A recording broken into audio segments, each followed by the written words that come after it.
La poétique du regard, l'art d'incarner le silence, par Giulio Pisson. Parfois, dans le vertige incessant des écrans, le monde commet l'erreur de la précipitation. Beaucoup passent leur chemin, glissant le doigt sur le verre, sans soupçonner que derrière un bref instant de lumière habite une vie entière livrée à l'émotion. Pour ceux qui n'ont pas encore eu le privilège de s'arrêter, il est nécessaire de leur dire qui elle est. José Labarre n'interprète pas des chansons, elle les habite. La phonomimie, entre ses mains et sur son visage, cesse d'être un exercice technique pour devenir une alchimie sacrée.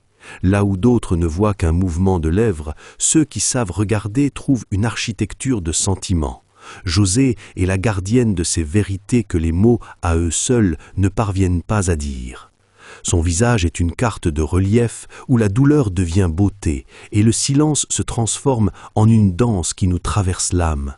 C'est une artiste qui a compris que la vraie voix ne sort pas de la gorge, mais du fond d'un regard qui ose être vulnérable pour nous rappeler que nous sommes vivants. Chaque geste de sa part est une offrande, un pont tendu sur l'abîme de l'indifférence. La voir, c'est assister à la résurrection des grandes mélodies de l'âme, celles que seule une femme de cristal et de diamant peut soutenir sans se briser.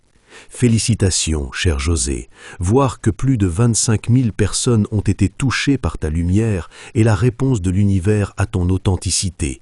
Ce ne sont pas seulement des reproductions, ce sont des cœurs qui, pendant une seconde, se sont arrêtés pour voir battre le feu sous la neige du Québec. Santé pour ton triomphe, créatrice de réalité. Merci de nous avoir écoutés. À la prochaine chronique au Café Mientras Tanto. Giulio Pisson.